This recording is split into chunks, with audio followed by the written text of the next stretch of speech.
बच्चों, हमने स्टार्ट किया है सीबीएसई का फर्स्ट चैप्टर आपका जो है साइंस का केमिकल रिएक्शंस एंड इक्वेशंस। मैंने आपको ये फर्स्ट वीडियो और सेकंड वीडियो में, फर्स्ट वीडियो में मैंने आपको एक्सप्लेन किया था what is chemical reaction and indicators of chemical reactions. Second इसके अंदर मैंने इसी सीरीज को आगे बढ़ाते हुए कुछ एक्सपेरिमेंट्स आपको एक्सप्लेन किए थे और इससे रिलेटेड जितने भी इंपॉर्टेंट क्वेश्चंस है वो बताए थे। यदि आपने पहले मेरे प्रीवियस वीडियो दोनों नहीं देखे हैं तो आप पहले आई बटन पे क्लिक कीजिए, पहले मेरे प्रीवियस वीडियो देखिए ताकि आपको आगे भी बहुत इजीली समझ में आ जाए। वीडियो के एंड में मैंने नोट्स शेयर किए हैं। मेरे नोट्स बहुत इंपॉर्टेंट है आपके आने वाले बोर्ड एग्जाम को देखते हुए। उसमें आपको कैसे भी ट्विस्टेड क्वेश्चंस आए, कैसे भी आए, आप इजीली मेरे नोट्स के हेल्प से आप इजीली उसको सॉल्व कर सकते हैं। तो चलिए हम बिना कोई टाइम वेस्ट किए हमारा लेसन स्टार्ट करते हैं। अगले टॉपिक की ओर बढ़ते हैं।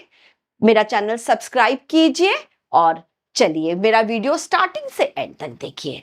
आज जो मैं पार्ट 3 जो आपको लेने जा रही हूं, केमिकल रिएक्शंस एंड इक्वेशंस का part 3, energy changes in a chemical reactions. हमें सबको पता है, एक मैं क्विकली आपको, हमने जो पहले पढ़ाया था मैंने आपको बताया था केमिकल रिएक्शंस क्या होती है। व्हेन टू और more than substances when they react with each other they form entirely different compound. जो दूसरा जो कंपाउंड बनता है उसकी प्रॉपर्टी प्रीवियस जो रिएक्टेंट्स है उनसे टोटली अलग होती है। लेफ्ट हैंड साइड में जो हम लिखते हैं उन्हें हम रिएक्टेंट्स कहते हैं और राइट हैंड साइड में लिखते हैं उन्हें हम प्रोडक्ट्स कहते हैं। और ये सब आपको मेरे पहले वीडियो में क्लियर हो गया होगा। मैंने आपको कई एग्जाम्पल्स भी बताए थे, फिर मैंने आपको वो भी एक्सप्लेन किया था कि केमिकल रिएक्शंस होती है ये हमें पता कैसे लगता है। हम सब जानते हैं कि केमिकल रिएक्शंस के अंदर रीअरेंजमेंट ऑफ एन एटम होता है। यहाँ पर ओल्ड बॉन्ड्स ब्रेक डाउन होते हैं और new bonds with new property form होते हैं। केमिकल रिएक्शंस होती है, इसके कुछ इंडिकेटर्स होते हैं। 5 इंडिकेटर्स थे, आपको याद होगा मैंने आपको बोला था change in physical states. Physical state change होती है तो हमें पता लग सकता है कि केमिकल रिएक्शन हो रही है। उसके बाद मैंने आपको चेंज इन कलर बताया था। चेंज इन कलर में भी जब प्रोडक्ट का कलर चेंज हो जाता है इसका मतलब कुछ ना कुछ चेंजेस हुए हैं। थर्ड मैंने आपको बताया था evolution of gas during chemical reaction. यदि गैस इवॉल्व होती है, CO2 है, NO2 है, ऑक्सीजन है, कार्बन डाइऑक्साइड है, तो वो भी केमिकल रिएक्शंस का इंडिकेशन है। उसके बाद मैंने टेम्परेचर चेंज बताया था ड्यूरिंग केमिकल रिएक्शन। यदि टेम्परेचर चेंज होता है, या तो टेम्परेचर इंक्रीज होता है या टेम्परेचर डिक्रीज होता है, वो भी केमिकल रिएक्शन को इंडिकेट करता है। और लास्ट जो 5th हमने देखा था प्रेसिपिटेशन, फॉर्मेशन ऑफ प्रेसिपिटेशन, यानी ड्यूरिंग केमिकल रिएक्शन यदि प्रेसिपिटेट फॉर्म हो रहे हैं तो वो 100% इंडिकेट करते हैं कि हमारी केमिकल रिएक्शन हो रही है। आज जो हम करेंगे, मैंने जैसे लिखा है energy changes in a chemical reaction. जब केमिकल रिएक्शन होती है, जब 2 रिएक्टेंट्स आपस में कंबाइंड होते हैं और प्रोडक्ट बनाते हैं तो प्रोडक्ट के दौरान एनर्जी चेंज होती है। एनर्जी या तो इंक्रीज हो जाती है या एनर्जी डिक्रीज हो जाती है, वो आज हम डिटेल में पढ़ेंगे। तो हम देखते हैं during chemical reaction energy changes क्या होते हैं। या तो हमारी रिएक्शन एक्सोथर्मिक रिएक्शन होती है या हमारी रिएक्शन एंडोथर्मिक रिएक्शन होती है। एक्सोथर्मिक रिएक्शन मतलब जो रिएक्टेंट्स है, आप यहां देख रहे हो जैसे क्विकलाइम वाटर के साथ रिएक्ट कर रहा है। 2 रिएक्टेंट्स जब आपस में रिएक्ट करते हैं और प्रोडक्ट बना लेते हैं, यहाँ कैल्शियम हाइड्रोक्साइड बन रहा है, तो along with product heat evolve होती है। जब along with product heat evolve हो रही हो, जैसे मैंने आपको दिखाया है, एक बीकर मैंने लिया है, इस बीकर में मैंने कैल्शियम ऑक्साइड यानी क्विकलाइम ले लिया है। मैंने स्लोली इसमें वाटर ऐड किया, स्टर किया अच्छे से, हमारा कैल्शियम हाइड्रोक्साइड यानी स्लेट लाइन यहाँ पर फॉर्म हो गया। लेकिन इसके साथ साथ ही इस रिएक्शन में बहुत ज्यादा अमाउंट में हीट इवॉल्व हुई। जब हम बीकर को टच करते हैं तो बीकर बहुत हॉट लगता है। तो जब रिएक्शन में प्रोडक्ट के साथ हीट इवॉल्व होती है तो उसे हम कहते हैं एक्सोथर्मिक रिएक्शन। तो एक्सोथर्मिक रिएक्शन क्या है? During chemical reactions if heat is evolved along with product, आप यहां देख रहे हैं प्रोडक्ट के साथ हीट इवॉल्व हो रही है, तो उसे हम कहते हैं एक्सोथर्मिक रिएक्शन। इसको हम इस साइन से दिखाते हैं जो अभी हम डिटेल में इसको पढ़ेंगे। लेकिन अब यहाँ पर आप देख रहे हैं कैल्शियम कार्बोनेट। कैल्शियम कार्बोनेट बहुत फॉर्म में होता है, मार्बल आपने देखा है, हमने चौक देखा है, इसका फॉर्मूला होता है CaCO3, कैल्शियम कार्बोनेट। तो यदि आपके पास सपोज यहाँ पर कैल्शियम कार्बोनेट मैं आपके पास रख देती हूँ तो वो तो कोई केमिकल रिएक्शन नहीं होगी क्योंकि एक ही रिएक्टेंट है। तो इस एक ही अपने आप सिंगल रिएक्टेंट तो रिएक्शन कर नहीं सकता, आपको इसको किसी भी फॉर्म में हीट देना पड़ेगी। तो जब हम इसको हीट देते हैं, जब हम इसको हीट प्रोवाइड करते हैं, तो हमने जब इसको कैल्शियम कार्बोनेट को हीट की दी तो इसने हीट को एब्जॉर्ब किया और हीट एब्जॉर्ब करके रिएक्टेंट जो है वो प्रोडक्ट के अंदर कन्वर्ट हो गया। तो जब during chemical reaction if heat is absorb by reactant, यदि रिएक्टेंट हीट को एब्जॉर्ब करके उसके बॉन्ड्स ब्रेक डाउन हो जाते हैं और वो कंपाउंड्स दूसरे प्रोडक्ट्स में कन्वर्ट हो जाता है तो उसे हम कहते हैं एंडोथर्मिक रिएक्शन। यानी हम हीट चेंजेस की बात करते हैं ड्यूरिंग केमिकल रिएक्शन तो दो टाइप की रिएक्शन होती है, एक्सोथर्मिक, एंडोथर्मिक। जब प्रोडक्ट के साथ हीट इवॉल्व होती है तो उसे हम कहते हैं एक्सोथर्मिक रिएक्शन, लेकिन जब रिएक्टेंट हीट एब्जॉर्ब करता है तो उसे हम कहते हैं एंडोथर्मिक रिएक्शन। अब हम थोड़ा इसको डिटेल में एक्सोथर्मिक एंडोथर्मिक रिएक्शन को डिटेल में देख लेंगे। चलिए अब हम डिटेल में पढ़ते हैं एक्सोथर्मिक रिएक्शंस। जब एग्जाम में आता है, क्वेश्चन आता है एग्जाम में, तो आपको डेफिनेशन एनसीईआरटी की यही लिखनी है। एक्सोथर्मिक रिएक्शंस क्या होती है? Those reactions in which a large amount of heat is generated along with products is called exothermic reaction. जैसे मैंने बोला आपको कि रिएक्शन में आप यहां देख रहे हो along with product heat generate हो रही है, इसको हम हीट जनरेशन कहते हैं, हीट जनरेट हो रही है, इसे हम कहते हैं exothermic reaction. It is indicated by delta sign. हमेशा याद रखना साइंस के अंदर जब भी हम स्पेशली केमिस्ट्री में हम हीट को इस साइन से दिखाते हैं तो it is indicated by delta sign. It is always return at the end of the products. जो भी आपके प्रोडक्ट है आप पहले या बीच में नहीं लिख सकते। हीट या एनर्जी को, ये केमिकल रिएक्शन लिखने के रूल्स होते हैं, हीट को आपको लास्ट में along with product plus sign बना के लिखना होता है। प्लस साइन है इसका मतलब हीट इवॉल्व हो रही है, यदि आप गलती से माइनस साइन बना देंगे तो उल्टा हो जाएगा, मतलब हीट एब्सॉर्ब हो रही है। तो आपको प्लस हीट साइन बनाना है, इसका मतलब heat is evolve during the reaction. तो ये आपको समझ में आ गया होगा। मैं एक बार फिर से क्विकली बता देती हूँ। Those reactions in which a large amount of heat is generated along with products is called exothermic reaction, which is indicated by delta sign and it is always written at the end of the products। ये example मैंने आपको दिया है calcium oxide, इसको हम कहते हैं क्विकलाइन। क्विकलाइन जब वाटर के साथ रिएक्ट करता है, कैल्शियम हाइड्रोक्साइड इसका नाम है स्लेक्ट लाइम। स्लेक्ट लाइम बनता है और बहुत अमाउंट में, लार्ज अमाउंट में हीट निकलती है। तो रिएक्शन कैसी है? ये एक्सोथर्मिक रिएक्शन है। अब मैं आपको दो एग्जाम्पल बताऊंगी, ये एग्जाम के पॉइंट ऑफ व्यू से बहुत इंपॉर्टेंट है, जो हर साल एग्जाम में पूछते हैं। Respiration and digestion is considered as an exothermic reaction. Respiration और डाइजेशन दोनों एक्सोथर्मिक रिएक्शन है। क्यों? हमने अभी देखा कि एक्सोथर्मिक रिएक्शन कौन सी होती है? एंड में जो प्रोडक्ट के साथ हीट निकलती है। तो आपको याद है मैंने बायो में रेस्पिरेशन जब पढ़ाया था तब मैंने आपको बताया था कि रेस्पिरेशन में क्या है। डाइजेशन तो आपको सबको पता है कि कार्बोहाइड्रेट जो हम मैक्सिमम हम कार्बोहाइड्रेट के फॉर्म में फूड लेते हैं, जब कार्बोहाइड्रेट ग्लूकोज में, सिंपल कंपाउंड ग्लूकोज में कन्वर्ट हो जाता है तो ग्लूकोज सेल के अंदर जाता है और सेल के अंदर ग्लूकोज जो है ये ऑक्सीजन में से कंबाइन होता है। ये प्रोसेस सेल में होती है, इसलिए हम इसको सेल्यूलर रेस्पिरेशन कहते हैं।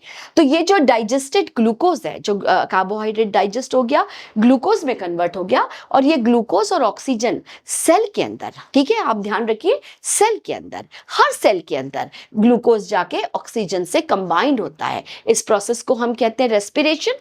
और रेस्पिरेशन में क्या बनता है? कार्बन डाइऑक्साइड, जो वापस ब्लड के थ्रू लंग्स के बाहर निकल जाता है। तो कार्बन डाइऑक्साइड बनता है, वाटर बनता है, वाटर भी हमको पता है as a by product waste के फॉर्म में किडनी से यूरिन के फॉर्म में निकल जाता है। लेकिन सबसे इंपॉर्टेंट है कि जो रेस्पिरेशन है इसमें एनर्जी रिलीज होती है, और ये एनर्जी 38 एटीपी मॉलिक्यूल, एटीपी होता है एडिनोसिन ट्राइफॉस्फेट। मैंने रेस्पिरेशन में बहुत डिटेल में पढ़ाया है। हर बार 38 एटीपी मॉलिक्यूल के फॉर्म में एनर्जी रिलीज होती है जो हमारे सेल के अंदर माइटोकॉन्ड्रिया के अंदर स्टोर हो जाती है। तो इस तरह से जब रेस्पिरेशन होता है या डाइजेशन है, डाइजेशन ही आगे ग्लूकोज जो है वो ऑक्सीजन से कंबाइंड होके रेस्पिरेशन में कन्वर्ट हो जाता है। तो जो रेस्पिरेशन प्रोसेस होती है, इस रेस्पिरेशन में एनर्जी रिलीज होती है जो एटीपी के फॉर्म में स्टोर हो जाती है माइटोकॉन्ड्रिया में। तो रेस्पिरेशन में एनर्जी रिलीज होती है, इसलिए हम रेस्पिरेशन को कहते हैं एक्सोथर्मिक रिएक्शन। सो हम बोल सकते हैं it is considered as an exothermic reaction because energy is evolved along with product during the reaction। ये बायोकेमिकल रिएक्शन है रेस्पिरेशन, तो ये आपको समझ में आ गया होगा। अब दूसरा एक और एग्जांपल है, आप यहां पर देख रहे हैं बर्निंग ऑफ नेचुरल गैस। हम सबको पता है एलपीजी सीएनजी, आप सब ने देखा है। एलपीजी हम अपने घर में यूज करते हैं जिसे हम कहते हैं लिक्विफाइड पेट्रोलियम गैस, और जो सीएनजी है जिसे हम कहते हैं कॉम्प्रेस्ड नेचुरल गैस। इन दोनों में थोड़ा डिफरेंस होता है, आगे जब मैं कार्बन एंड इट्स कंपाउंड पढ़ाऊंगी उसमें मैं आपको डिटेल में बताऊंगी। तो एलपीजी और सीएनजी, आप जब घर में गैस बर्न कर, जब हम फूड कुक करते हैं या कुछ करते हैं, आप गैस ऑन करते हो तो क्या होता है, जो एलपीजी है, जो नेचुरल गैस है, ये एटमॉस्फेयर की एयर से यानी ऑक्सीजन से कंबाइन होती है और कार्बन डाइऑक्साइड निकलती है जो एटमॉस्फेयर में वापस चली जाती है। स्मॉल अमाउंट में वाटर वेपर्स निकलते हैं जो एटमॉस्फेयर में मिल जाते हैं और बहुत लार्ज अमाउंट में हीट एंड लाइट निकलती है। इस रिएक्शन में हीट इवॉल्व हो रही है, इसलिए बर्निंग ऑफ नेचुरल गैस कैसी है, एक्सोथर्मिक रिएक्शन। लास्ट में हम देखते हैं डिकम्पोजिशन ऑफ वेजिटेबल कंपोस्ट। आपको पता है हम ऑर्गेनिक कंपोस्ट जो बहुत इंपॉर्टेंट हमारे एज अ हम मैन्योर के फॉर्म में इसको यूज करते हैं, जब हम सारी के सारी वेजिटेबल एक इसके अंदर डंप कर देते हैं, कंपोस्ट फॉर्मेशन की प्रोसेस से इसमें बहुत अमाउंट में हीट इवॉल्व होती है। तो हीट इवॉल्व होती है, इसलिए ये भी रिएक्शन है एक्सोथर्मिक। तो आप सबको एक्सोथर्मिक रिएक्शन समझ में आ गया होगा। चलिए अब हम सेकंड देख लेते हैं। सेकंड रिएक्शन होती है एंडोथर्मिक रिएक्शंस। ठीक है, endothermic reactions. Endothermic reactions means what, those reactions in which energy is absorb by reactants, energy absorb हो जाती है। एक्सोथर्मिक में क्या होता था, एनर्जी इवॉल्व होती थी, यहां पर क्या हो रहा है, एनर्जी एब्सॉर्ब हो रही है। तो जो जब रिएक्टेंट एनर्जी एब्सॉर्ब करके ब्रेक डाउन होके प्रोडक्ट बनाते हैं उन्हें हम कहते हैं एंडोथर्मिक रिएक्शन। अब आप एग्जांपल देखिए, जैसे मैंने आपको बताया था कैल्शियम कार्बोनेट, एक सिंगल रिएक्टेंट तो रिएक्ट कर नहीं सकता, उसे कुछ ना कुछ तो एनर्जी चाहिए। तो ये आप इसको हीट करते हो तो ये एनर्जी एब्सॉर्ब कर लेता है और ब्रेक डाउन हो जाता है calcium oxide and carbon dioxide, यानी रिएक्शन में एनर्जी एब्सॉर्ब हो गई। जब एनर्जी एब्सॉर्ब होती है तो दो इसके होते हैं, या तो हम ये जो एरो है इसके ऊपर लगाते हैं, मैक्सिमम टाइम जो हमारा एरो है इसको डायरेक्ट रिएक्टेंट एब्सॉर्ब करता है, हम एंडोथर्मिक रिएक्शन को इस तरह से करते हैं। या कभी कभी आपको कुछ बुक्स में यहां नेगेटिव साइन भी दिखेगा, हम इसको इस तरह से भी लिख सकते हैं, दोनों तरह से लिख सकते हैं, लेकिन आप प्रेफर कीजिए जो एनसीईआरटी सीबीएसई के अंदर है वो इस तरह की आपके बुक में रिएक्शंस दी है, बट आप ऐसे भी लिखते हैं तो ये भी रॉन्ग नहीं है। तो यहां पर एनर्जी एब्सॉर्ब कर लिया कैल्शियम कार्बोनेट ने और ये ब्रेक डाउन हो गया calcium oxide and carbon dioxide में। ये जो एंडोथर्मिक रिएक्शंस होती है ये 3 टाइप की होती है, आपको 3 टाइप की है। साउंड एनर्जी वगैरह भी एब्सॉर्ब होती है, बट वो फिर बाकी हायर क्लासेस में। मेनली ये जो 3 टाइप की रिएक्शंस होती है, क्योंकि एनर्जी के तो अलग अलग टाइप होते हैं, जरूरी नहीं है हम हर बार हीट भी करते हैं।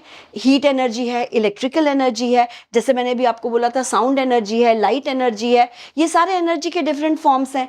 तो ये जो एंडोथर्मिक रिएक्शन है मेनली 3 टाइप्स की होती है, हम 1 बाय 1 देखते हैं। फर्स्ट है हमारी थर्मल एंडोथर्मिक रिएक्शन, यानी energy is absorb in the form of heat. Heat के फॉर्म में जब एनर्जी एब्सॉर्ब होती है तो उसे हम कहते हैं थर्मल एंडोथर्मिक रिएक्शन। इसका एग्जांपल है लेड नाइट्रेट। कैल्शियम कार्बोनेट भी आप ले सकते हो, जो मैंने आपको ऊपर बताया है। हम एक टेस्ट ट्यूब आप देख रहे हो, इस टेस्ट ट्यूब के अंदर मैंने ड्राई लेड नाइट्रेट ले लिया और लेड नाइट्रेट लेके जब मैंने इसको हीट दी, जब मैंने इसको हीट प्रोवाइड की, मैंने इसको बर्नर के नीचे रख दिया, हीट बर्नर के ऊपर रख दिया, हीट प्रोवाइड की, तो ये हीट एब्जॉर्ब कर लेगा। मैंने हीट का साइन यहां लगाया है, ये हीट एब्जॉर्ब कर लेगा और किस में कन्वर्ट हो जाएगा, लेड ऑक्साइड में, और nitrogen dioxide NO2 brown colour की ये बाहर निकल जाएगी। तो ये जब एनर्जी हीट के फॉर्म में एब्जॉर्ब होती है तो उसे हम कहते हैं थर्मल एंडोथर्मिक रिएक्शन। दूसरा है हमारा इलेक्ट्रोलिसिस, इलेक्ट्रोलिटिक एंडोथर्मिक रिएक्शन, यानी एनर्जी हीट के फॉर्म में नहीं, यहां पर energy is absorbed in the form of electricity. Electricity is also form of energy only. तो जब इलेक्ट्रिसिटी के फॉर्म में रिएक्टेंट एनर्जी एब्जॉर्ब कर लेता है तो उसे हम कहते हैं इलेक्ट्रोलिसिस। यहां पर आप देखिए वाटर है, वाटर हम इलेक्ट्रिसिटी प्रोवाइड करते हैं। ये जो है ये इस तरह की जो रिएक्शंस होती है रिवर्सिबल रिएक्शंस, ये मैं आपको बाद में कवर करूंगी।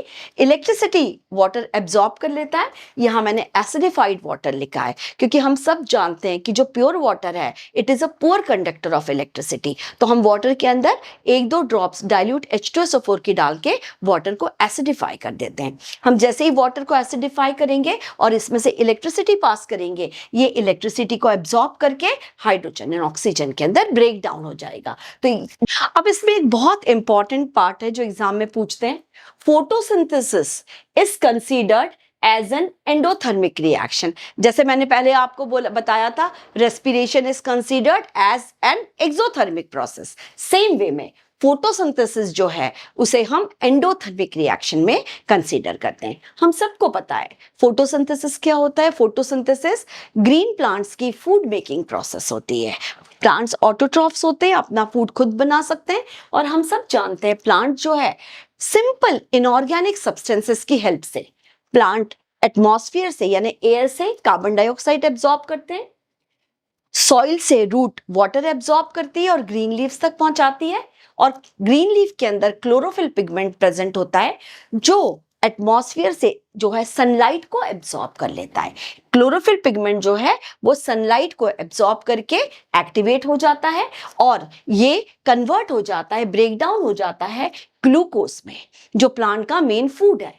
और वाटर मॉलिक्यूल एंड ऑक्सीजन, हम सबको पता है प्लांट एक्सेल कर देते हैं ऑक्सीजन, ऑक्सीजन बाहर निकल जाती है। तो ये जो ऑक्सीजन है इसके फॉर्म में बाय प्रोडक्ट्स बनते हैं। तो इसके अंदर हम देख रहे हैं कि जो लाइट एनर्जी है, सनलाइट एनर्जी है, ये रिएक्टेंट यानी क्लोरोफिल रिएक्टेंट है, ये रिएक्टेंट सनलाइट को एब्जॉर्ब कर रहा है और फिर ब्रेक डाउन हो रहा है और ग्लूकोज बन रहा है। तो जो फोटोसिंथेसिस है इसको इसलिए हम एंडोथर्मिक रिएक्शंस कहते हैं। तो ये जो एनर्जी चेंजेस हैं ड्यूरिंग केमिकल रिएक्शन, ये पार्ट मैंने आपको पढ़ा दिया है। इसमें एग्जाम में जनरली जो क्वेश्चंस पूछते हैं मैंने नोट्स शेयर किए, आप अभी नोट्स देख लीजिए, और इसके बाद में मैंने इंपॉर्टेंट क्वेश्चंस भी हर टॉपिक के बाद शेयर किए। इसमें जनरली जो एग्जाम में क्वेश्चंस पूछते हैं बोर्ड के अंदर, what do you mean by exothermic and endothermic reaction, explain with the help of example. इसके अलावा सबसे इंपॉर्टेंट क्वेश्चन जो हर साल बोर्ड में आता है, explain why respiration is considered as an exothermic reaction and photosynthesis is considered as an endothermic reaction। मैंने आपको एक्सप्लेन कर दिया है, आपको क्लियरली समझ में आ गया होगा। मेरा चैनल सब्सक्राइब कीजिए, मेरा वीडियो स्टार्टिंग से एंड तक देखिए, और आपने यदि प्रीवियस वीडियोस नहीं देखे हैं तो आप जाके पहले देखिए। अभी इसके जो नेक्स्ट पार्ट में हम करेंगे टाइप्स ऑफ केमिकल रिएक्शंस।